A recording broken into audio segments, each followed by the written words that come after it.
అందులో మన బాలనాయుడు మాస్టారు చాలా ఐటీ విషయంలో చాలా పరిజ్ఞానం ఉందని మేషర్కి, తెలుగు మేషర్ కానీ సైన్స్లో అలాగే ఐటీలో ఇన్ఫర్మేషన్ టెక్నాలజీలో చాలా విజ్ఞానం ఉంది.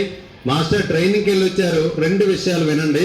చివరిగా పిల్లలందరూ హైయర్ క్లాసెస్ రూముల్లోకి వెళ్ళిపోండి.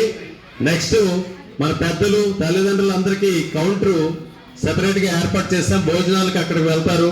చిన్నపిల్లలు వేరే కౌంటర్కి వెళ్ళండి. అందరికీ నమస్కారం. ఈ పాఠశాలలో చదువుకోవడం అనేది ఒక అదృష్టంగా భావించే రోజులు త్వరలో రాబోతున్నాయి. ఎందుకంటే ఈ సంవత్సరం 16 మంది స్టేట్ స్పోర్ట్స్ మీట్లో స్టేట్ సర్టిఫికేట్ సంపాదించుకున్నారు, ఒక నేషనల్ సర్టిఫికేట్ సంపాదించుకున్నారు.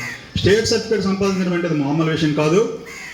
భవిష్యత్తులో ఎటువంటి కాంపిటేటివ్ ఎగ్జామ్స్లో కానీ, లేదా మెడిసిన్లో కానీ, ఇంజనీరింగ్లో కానీ, ప్రభుత్వోద్యోగాల్లో కానీ వాళ్ళకి ప్రాధాన్యత ఉంటుందని గమనించండి. మీ పిల్లలు మా పాఠశాలకు పంపించండి. ఇంకా ఇక్కడ మన విద్యాశాఖ మంత్రి నారా లోకేష్ గారు ఒక అద్భుతమైనటువంటి వినూత్నమైనటువంటి పథకాన్ని ప్రభుత్వ పాఠశాలలో ప్రవేశపెట్టారు. అందులో భాగంగా ఇప్పుడు ప్రపంచాన్ని నడిపిస్తున్నటువంటి ఆర్టిఫిషియల్ ఇంటెలిజెన్స్, కృత్రిమ మేధ, మనం ఏది చెబితే అది చేయగలదు. ఉదాహరణకి మన పాఠంలో మేము అది ఉపయోగించుకుంటున్నాం. పిల్లలకు బాగా ఆ విషయాల్లోనే ఆ రకంగానే పాఠాలు చెప్తున్నాం.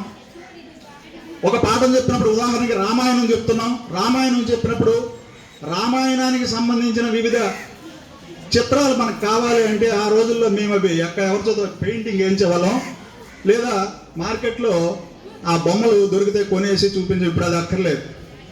చూస్తూ ఒక టెక్స్ట్ బుక్లో ఉన్నటువంటి మ్యాటర్ని మన మొబైల్ ఫోన్ తోటే గూగుల్ లెన్స్ యాప్ ద్వారా స్కాన్ చేసి ఆ టెస్ట్ని చాట్ జీపీటీ లేదా జెమిని ఏఐ లేదా క్యాన్వా మొదలైనటువంటి ఆర్టిఫిషియల్ ఇంటెలిజెన్స్ యాప్ల్లో మనం దాన్ని పేస్ట్ చేసి ఒక ప్రాంప్ట్ మనం ఇప్పమంటే ఇస్తే మాకు ఒక 10 ఇమేజ్ కావాలి. రామాయణం బాలకాండకి సంబంధించి ఒక 10 ఇమేజ్ కావాలి.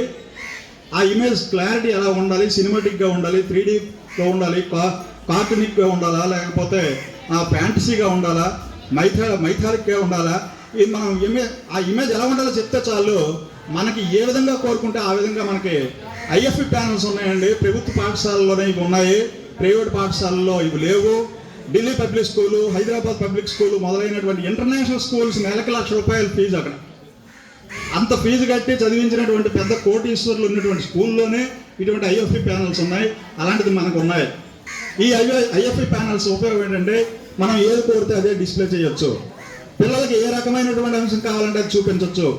ఒక రామాయణం పాఠం చెప్తున్నాం, వెంటనే బాలరామాయణం మన పాఠాల్లో ఇప్పుడు 10th క్లాస్ పిల్లలకి 40 మార్కులకి ఆ రామాయణం ఉందండి.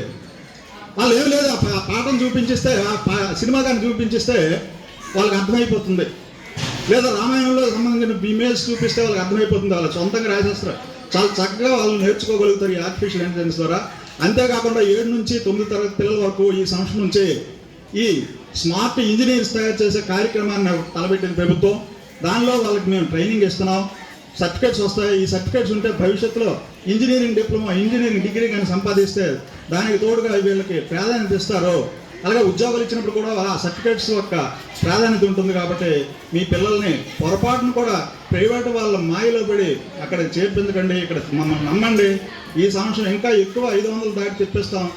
గత 2 సంవత్సరాలుగా మేము జిల్లా ఫస్ట్ తీసుకొచ్చామండి.